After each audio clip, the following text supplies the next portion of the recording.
Hi friends, this is Janu. ఈరోజు ఒక interesting టాపిక్తో మీ ముందుకు వచ్చేసాను. మరి లేట్ చేయకుండా ఈ వీడియో స్టార్ట్ చేసేద్దామా? రిటైర్మెంట్పై మౌనం వీడిన రోహిత్ శర్మ. భారత జట్టు ప్రస్తుతం శ్రీలంక పర్యటనలో బిజీగా ఉంటుంది. ఇప్పటికే 3 T20 ఇంటర్నేషనల్ సిరీస్ను సొంతం చేసుకుంది. ఆడిన 3 ఘన విజయాన్ని అందుకుంది. లంకేయులను 3.0 తేడాతో మట్టి కరిపించింది. సూపర్ ఓవర్ దాకా వెళ్లిన చివరి మ్యాచ్ మినహా మిగిలిన రెండిటిలోనూ వార్ వన్ సైడ్ అయింది. సిరీస్ ఆరంభం కాబోతున్న నేపథ్యంలో ప్రేమదాస స్టేడియంలో ఏర్పాటు చేసిన ప్రీ మ్యాచ్ ప్రెస్ కాన్ఫరెన్స్లో మాట్లాడాడు రోహిత్ శర్మ. అనేక విషయాలపై స్పందించాడు. T20 ఇంటర్నేషనల్ నుంచి రిటైర్డ్ కావడం, హెడ్ కోచ్ గౌతమ్ గంభీర్తో ఉన్న సంబంధాలను గురించి చెప్పుకొచ్చారు.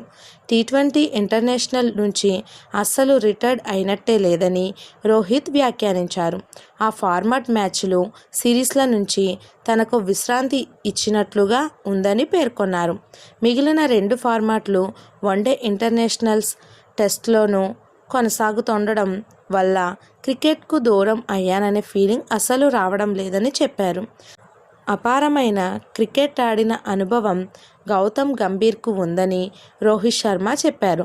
రిటైర్డ్ అయిన తరువాత క్రికెట్కు ఏనాడు దూరంగా లేడని, హెడ్ కోచ్గా అపాయింట్మెంట్ కాకముందు ఐపీఎల్లో వివిధ ఫ్రాంచైజీల కోసం పనిచేశాడని గుర్తు చేశారు.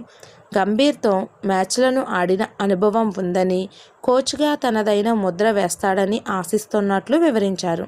శ్రీలంకతో తొలి వన్డే ఆడబోయే తుది జట్టు గురించి మాట్లాడుతూ కేఎల్ రాహుల్, రిషబ్ పంత్లలో ఒకరిని తుది జట్టులోకి తీసుకురావడం అనేది చాలా కష్టమని, ఇద్దరు మ్యాచ్ విన్నర్లేనని వ్యాఖ్యానించాడు.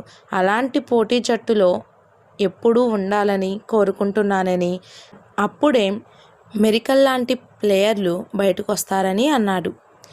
మరి మీలో ఎంతమందికి రోహిత్ అంటే ఇష్టమో కింద కామెంట్స్లో నాతో షేర్ చేయండి. ఈ వీడియో కనుక మీకు నచ్చినట్లయితే లైక్ చేయండి, షేర్ చేయండి. This is Janu. Thank you for watching this video.